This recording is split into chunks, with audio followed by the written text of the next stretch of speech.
Hello everybody, this is TipTop MTG here today with another Strixhaven School of Mages video. In today's video, I am breaking down all of the spoilers that have come out today for Strixhaven, and more specifically, Commander 2021.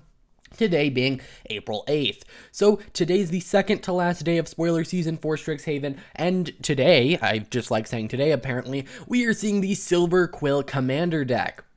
Silverquill in Strixhaven was the aggro colors, and so we're going to take a look at all of the cards that are new that were revealed, and then we're going to look at the deck list as a whole and see if anything jumps out.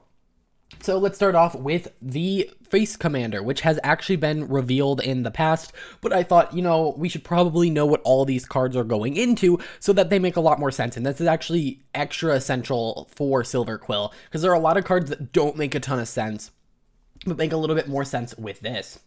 Brina, the Demagogue, is a 3-cost white and black legendary creature bird warlock. It's a 1/3 with flying, and it says, whenever a player attacks one or more of your opponents, if that opponent has more life than another of your opponents, that attacking player draws a card and you put 2+1/+1 counters on a creature you control. Alright, if you're confused, I don't blame you. Essentially, whenever a player, including you, attacks someone, if they're attacking the player that's not you with the highest life total, they get to draw a card and put a 2+1/+1 counters on a creature. So, yeah, and they don't get the counter, sorry. Let me clarify that. You get to put the counters on a creature you control, but if they attack the person with the highest life total, they draw a card and you put counters. If you attack the player with, the highest life total, or the opponent with the highest life total, then you get to both draw the cards and do the counters. So you always get a benefit, but the person who's attacking gets the draw. So Silverquill really cares about counters, and we're going to see a lot of that coming in here. This is probably the most confusing commander, so I just wanted to make sure that everyone understands whenever a player attacks, if they're attacking the opponent with the highest life total, they get to draw a card, and you put 2+1/+1 counters on a creature you control. Either way, let's jump into this. First, we have Felissa, Fang of Silverquill. It's a 4-cost white and black legendary creature vampire wizard. It's a 3/2 with flying and mentor, which is actually a Boros mechanic from Ravnica. It says, whenever this creature attacks, put a +1/+1 counter on target attacking creature with lesser power. Makes a lot of sense. If you're in a school, you're going to have mentoring, and they care about +1/+1 counters. Really awesome. Then it says, whenever a non-token creature you control dies, if it had counters on it, create X tapped 2/1 white and black inkling creature tokens with flying, where X is the number of counters on it. Honestly, this seems like the better commander, in my opinion. Obviously, the deck is going to be built for the Face Commander, but if I was given the choice to build the two of these, I would prefer to build this one. The first one essentially is a little bit more group huggy, saying, hey, don't attack me, I'll attack each other, and that's fine. But this one is more, I'm going to get value. It's like, I'm going to attack, I'm going to put counters on my stuff, and if it dies, if I have this 2/2 and I put 3+1/+1 counters on it, I get to create 3 2/1s, and so it's going to make people scared to take out my stuff. I could see the first one being technically more powerful, but I think I would have more fun with this style of effect. It's also really cool. It's mentor with flying. White and red doesn't get a ton of flying. Red gets it in the higher CMCs, and so we really don't have many mentoring flying creatures. I know we have a couple, so that's kind of cool to see. It's really awesome to see them return these mechanics that are Ravnican in ways that are not, especially in other colors. So I think it's really interesting. I think both commanders are perfectly fine to build around. I think, with the other decks, we've had some that I wasn't a huge fan of, but I think both of these are fine. Next, we have Nils, Discipline Enforcer. It's a 3-cost white legendary creature human cleric, 2/2. At the beginning of your end step, for each player, put a +1/+1 counter on up to one target creature that player controls. So essentially, this can read at the beginning of your end step, put a counter on something you have. So if you want that to be your commander, you can. But you can also say you're in a situation where one person is clearly winning. You can say, hey, I'm going to put counters on, my creature, and that creature. Or maybe that throws someone off. Maybe they have a deck that's really weird and narrow and requires creatures with 2 power, or, something along those lines. Or maybe you have creatures that can only be blocked by creatures with certain power toughness, and by adjusting their power and toughness, you're doing something. However, what's interesting is it says each creature with 1 or more counters on it can't attack you or planeswalkers you control unless its controller pays X, where X is the number of counters on that creature. Honestly, this seems like a really awesome card. Instead of just putting counters on your creatures, you're putting counters on another person's creature. And yes, if Nils dies, it can massively backfire in your face. But white does have a lot of protection effects. The idea is you boost up, you know, your opponent's creatures and then make it so they really can't attack you. So what do they do with their big creatures? Hit each other. So it's definitely falling more in line with the first commander, where you're encouraging your opponents to attack each other and leave you kind of back, which is a little weird because this color combination is the aggro colors. But I think that's a better way to do aggro, is to make everyone, not just make yourself aggro, make everyone aggro in a way. So I think that this is really, really interesting. It's very unique. You know, there aren't a lot of commanders that care about putting counters on your opponent's creatures, and I think it could open up a lot of cards. Now, it is mono white, so obviously you are very limited in that nature, but I think, you know, this could be kind of interesting. Next, we have Fiend the Broker. It's a 3-cost black legendary creature, human warlock, 3/3. So a 3/3 for 3. And then you can tap it and sacrifice a creature to put 2 +1/+1 counters on target creature, which technically can be an opponent's creature if you, for instance, have Nils or Niles or whatever his name is. Or you can tap and remove a counter from a creature you control to create a treasure token. So it's a way of ramping in this deck, which I think is really cool. Then you can tap and sacrifice an artifact to create a 2/1 white and black inkling creature token with flying, and then you can pay 4 to untap it. So theoretically, how this works is you turn a creature into counters, counters into artifacts, artifacts into creatures, and then you can technically loop that again. So you can kind of go in this loop. You have a creature, you sacrifice it to put 2 counters on something, all right? Then the next turn, and I'm not saying this is the practical thing to do, you can remove one of those counters, so they still have 1 counter on them, to create a treasure. The next turn, you tap and sacrifice that treasure to create a 2/1. Boom, you just got a counter with 3 turns of tapping this guy and no mana. I'm not saying that's the ideal way of playing, but you can pay for mana. So if you do generate infinite mana, this is infinite +1/+1 counters. And of course, I do think a lot of the time the treasure token may just be better as a treasure token than as a creature again, but I do find it interesting that you're kind of cycling your resources, and every time you do, you are technically gaining a little bit more. Because theoretically, you could put 2 +1/+1 counters and then tap to remove both of them and turn them into 2 treasures, and now by doing the loop you got an extra treasure, which is a lot more impactful than a counter. I think it's really interesting. I don't think it's necessarily amazing, but I think it has some potential, and it is very combo-y with that untap ability. I could also see a lot of decks just running this because pay 4 mana, untap it. If you can give it a more devastating tap ability, you can do some fun stuff with it. Next, we have Combat Calligrapher. It is a 4-cost white creature, bird cleric, 3/3 with flying. It says Inklings can't attack you or planeswalkers you control. All right, so stopping your opponents from attacking you. This seems interesting in its own right. Obviously, it's not a commander, so you can't build around like making your opponent's creatures all creature types or something ridiculous like that. But why that's important is this next line. Whenever a player attacks one of your opponents, that attacking player creates a tapped 2/1 white and black inkling creature token with flying that's attacking that opponent. By the way, it's not a may, you have to give them that. So essentially, you pay this for 4, and whenever your opponents swing at each other, they're getting extra creatures, extra power on the swing, and if they, if the 2/1 survives the swing, they can't come attacking you. So it's very, very similar to the mono white card, which you're like boosting up your opponent's creatures and they can't attack you. This is, instead of boosting up your opponent's creatures, giving your opponent's creatures. And I think that's really, really fascinating that this is clearly what the deck is trying to do. The deck is saying, hey, I'm going to be aggro, but we're all going to be aggro at each other. I'm going to encourage everyone to keep attacking. And that really isn't a thing we see in the Orzhov colors very often. So again, very, very, very cool alongside Lorehold. Like when I first saw this, I was like, these spoilers seem like the worst deck. And I'm going to talk about this more in the Commander review, but so far Lorehold and Silverquill have been my favorite, but Silverquill's only been my favorite in the Commander deck. In the main set, it is my least favorite school. But I think the fact that it is so multiplayer, heavy is very interesting. Next, we have Promise of Loyalty. Again, 5-cost white sorcery. Each player puts a vow counter on a creature they control and sacrifices the rest. First off, that's relevant if you have any creature. I mean, it's about to die, but if you get out a creature, for instance, the mono white legend that says they can't attack you unless they have extra counters, but that doesn't actually matter because it says each of those creatures can't attack you or planeswalkers you control for as long as it has a vow counter. So you say, it's a board wipe that says, it's one of those board wipes where it's like, oh, each player chooses one thing, then sacrifices the rest. It is kind of Is exactly what it is. But normally when we see those effects, they're not built for Commander, and so it just does that. This does that effect, but says, hey, you can keep your creature, but just you can't attack me with it. So you can essentially, you know, they can keep their big creatures, and obviously some creatures are an issue not because they can attack, so this doesn't necessarily work all the time, but it says, hey, you know, you guys can't attack me with the creatures you're keeping. I can do whatever I want with the creature I'm keeping, and you're encouraging each other to attack. So this is the, like, 5th card in a row that just, outside of the Mono Black Legend, that's like, hey, attack each other, but not me. So, pretty cool. Next, we have Scholarship Sponsor. It's a 4-cost white creature, human advisor, 3/3.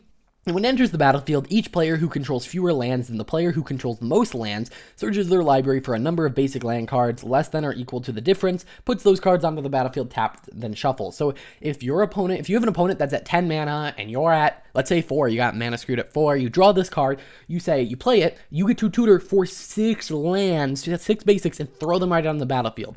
Now, so does each player. So assuming you're running enough basics in your deck, and I think actually if this card becomes a big deal, it will make people run more basics in their deck. It essentially says catch the rest of the table up to the enemy. You can play this for 4 and do that. Or maybe, you know, in a 1v1, this is kind of interesting in Commander where you are just catching up to your opponent guaranteed and you're not really helping anyone else. So I think that's interesting. Now, it does say fewer than the player who controls the most, not the opponent. So technically, if you control the most and you want to play this, you're ramping all your enemies and not ramping yourself. So obviously, you're not going to do that. But I think that it's an interesting card. And I saw like a couple comments like, why would I ever play green again? I think people need to realize, first off, it's really hard to get ahead with white. You can catch up, but it's hard to get ahead. And second, you are helping the entire table with this card. So be wary of that. Next, we have Guardian Archon. It's a 6-cost white creature Archon, 5/5 with flying, and it says, as it enters the battlefield, secretly choose an opponent. Reveal the player you chose. You and target permanent you control each gain protection from the chosen player until end of turn. Activate only once. So it can stop a spell from hitting them. It can stop creatures from dealing damage. I believe it can make it so your stuff's unblockable. So very, very interesting. I like that it targets a creature as well, but you can only activate this ability once. So you can activate it once, and then you can't do it again. Now, what I find very interesting is it is a secret, secretly choosing an opponent, which I think is really interesting in multiplayer. But I do want to mention, this is another card that's like, hey, don't attack me. Why? Because if you have this out on the battlefield, first off, it's a 5/5 flyer, so that's already kind of hard to deal with. But you're saying, hey, don't swing at me because I might just be able to pay 0 mana and make your creatures not only do nothing, but also I can then like pile on them because, one of my creatures isn't going to take damage this turn. So I think that this is another one of those combat deterrents against you, which is really cool. Next, we have Stinging Study. It's a 5-cost black instant. You draw X cards and lose X life, where X is the mana value of a commander you own on the battlefield or in the command zone. So essentially, you are going to draw X cards and lose X life, where X is the mana value of your commander. But if you have partners, you get to choose one. So I think this could actually be interesting if you have a deck that like runs a more expensive commander and it's a partner, like one expensive partner, then one that's a little bit cheaper. You could do something really cool with that. Also, this is one of those cards that you definitely need to be running it in the right deck. Because if you're running this in a deck with a 3-cost commander, I guess paying 5 mana to draw 3, lose 3 actually isn't that bad, but it's nowhere as good as like draw 6, lose 6 for 5. That seems really, really good. So I think that it is really interesting.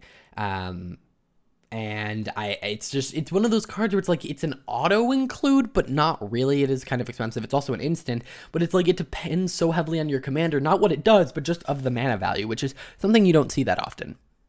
Next, we have Keen Duelist. It's a 2-cost black creature, human wizard, 2/2. And at the beginning of your upkeep, you and target opponent each reveal the top card of your library. You each lose life equal to the mana value of the card revealed by the other player. You each put the card you revealed into your hand. This one's a little bit weird, but essentially you're dueling people. You're saying, hey, at my upkeep, I'm going to duel one of you, and you're flipping up a card and dealing damage equal to it to an opponent. And they're dealing that back to you. So this seems really good in like a Yuriko deck, which is black and blue. Essentially, whenever it hits an opponent, you reveal the top card of your library. Each opponent loses that much life, and then you put the card in your hand. So you're running lots of big stuff and trying to put stuff on top of your library. And this is just a repeatable way to kind of do that. really easily, but of course you do run the risk of, oh gosh, they just pulled an Emrakul off the top, I just took 12. And you also do draw the card. So this is 2 mana, you and an opponent are drawing an extra card and then dealing damage, but if you can be dealing, making them draw a card for 12 life, pretty interesting. I don't know necessarily why it's in this deck, other than you need to kill people without creatures, maybe, but I think that it has potential. Next, we have Incarnation Technique. It's a 5-cost black sorcery with Demonstrate, meaning when you cast it, you can copy it. If you do, an opponent gets a copy, so you end up with 2 and they end up with 1, and it is a opponent, not each. Mill 5 cards, and then return a creature card from your graveyard to the battlefield. I mean, pretty good. If you're milling 10 cards and returning 2 creatures, pretty cool. The big issue I have here is I don't like these Demonstrate cards when they develop the board. I prefer when they destroy the board. And the big example of this is the mono white one. Destroy target non-land permanent, its controller creates 2 treasures. Why is this so amazing? Because yes, you are giving an opponent control of it, but you're not just giving anyone. You're saying, hey, can, I give this to you and you not target my stuff. So then you're just getting extra value out of that. Your opponent's getting it. But with like the blue one and the black one, they are both developing the person's board. So it's much more of a downside for you that they get a copy compared to something like a removal spell where you can most of the time get an opponent to agree to target something else. So I'm not a huge fan of this, but if you are trying to mill an opponent, they also do have to cast this. So that is kind of interesting. If you are in like a I'm going to mill everyone deck, I guess, you can be like, I'm going to cast this and I get 2 copies of it, and then I'm also going to mill you 5, and maybe that's just what you need. But outside of that, it's not my favorite.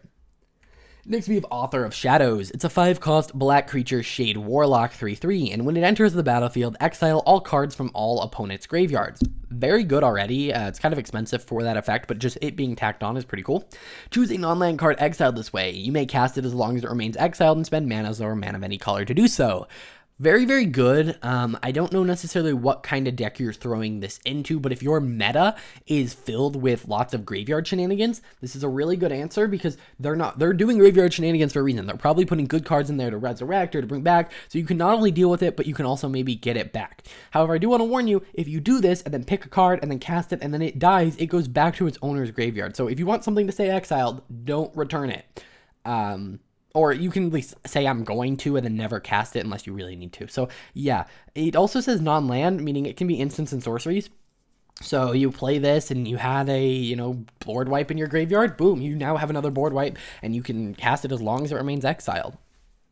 Next, we have Bold Plagiarist. It's a 4-cost black creature vampire rogue 2/2 with flash, and whenever an opponent puts 1 or more counters on a creature they control, they put the same number of kind of counter on Bold Plagiarist. Alright, so it says whenever an opponent puts 1 or more counters on a creature they control, not when a counter goes on a creature an opponent controls. And the big difference here is that they have to be the one in control of the effect. You can't put something on their creature and then also get it on Bold Plagiarist. So the example here would be if they're running a +1/+1 counter deck, or something along those lines. Bold Plagiarist will keep getting bigger. There are also a lot of really interesting counters, and this can backfire. There are creatures that enter with 2 -1/-1 counters on them, and then boom, this thing kind of just dies. But I think it's an interesting and cool effect, but it is kind of more meta dependent, similarly to some of the other cards. Next, we have Cunning Rhetoric. It is a 3-cost black enchantment. Whenever an opponent attacks you and or 1 or more planeswalkers you control, exile the top card of that player's library. You may play that card as long as it remains exiled and spend mana or mana of any color. One thing that I reread this card and got, shocked by, it does not say until end of turn. You can cast that spell 30 turns from now, meaning it essentially says whenever an opponent attacks you with 1 or more things, you draw a card from that opponent's library. That's pretty crazy. Not only, technically you're milling them, you are getting a card to replace whatever life you lost or a planeswalker you lost, and it is your opponent's cards, which is even more fun when you exile something that they really needed, and it only costs 3. Honestly, this card seems really crazy to me, but I could be heavily misjudging.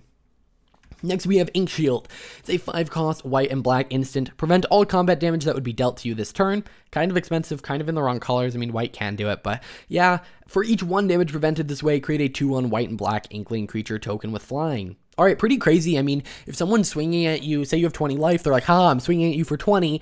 I don't need to worry about surviving, the crackback because you're dead. You say, nope, actually, I don't take any damage, and I just gained, if they hit you for 20, you get 40 power worth of creatures, which not only will then protect you from, like, the next opponent if there is multiple opponents, but these things have flying. So if they hit you for lethal, they better have more than double your health. Otherwise, you can swing right back at them the next turn and probably kill them. So this card seems like a bomb and one I would really throw. In an Azorius deck, I do like this kind of effect of, like, it's not necessarily deflecting palm where you're saying all the damage I'm taking, I'm sending at you. It is a kind of delayed reflecting palm that maybe they can board wipe or something to save themselves, but it is a deflecting palm sort of card where it's like, nope, I'm not taking this damage. Instead, you're going to be next turn when I swing at you. Next we have, and last we have, Tempting Contract. It's a 4-cost artifact. At the beginning of your upkeep, each opponent may create a treasure token. For each opponent who does, you create one. Alright, so, again, this is kind of just saying I'm going to make all of my opponents kind of speed up the game, and that's, not something you necessarily want to do in an aggro deck, but with the rest of the deck saying, hey, everyone attack each other, it can be good. And of course, if each of your opponents takes a treasure token, they're ramping 1, you're ramping 3. So I think this is really interesting. Where I'm excited to use this is in a group hug deck, maybe a chaos deck even, because those often are expensive and you need lots of mana, and then you might be able to give your opponents mana. One thing is it's the beginning of your upkeep, meaning you get to use the treasures on, like, creatures and stuff right away, versus they can only use it on instants. So I think this is a niche card that needs a particular deck for it to go into, but I think it has potential. It's really cool that it's in colorless. Alright guys, so that's it for all the spoilers. Let me quickly show the deck list here. Looking at the deck list, there are some pretty interesting things in here. Deathbringer Liege is jumping out at me. There isn't too much. I do want to mention these commander decks are cheaper than last year's. They do not contain, like, the big card. There's less legendaries and stuff, and I think it's overall a good move for the product. But yeah, it's pretty good. It went from my least favorite school to one of my favorites through the commander decks, and I'm excited to see what Witherbloom has to offer tomorrow. I will be covering that, and then you'll get a whole host of videos from me, probably top 10 video where I talk about the top 10 cards from Commander, the Commander set, and maybe some cosmetic stuff. With lots of really cool stuff is coming up as we approach the release of Strixhaven. So hit that like button, subscribe to stay up to date with all of that, and I will see you in the next one.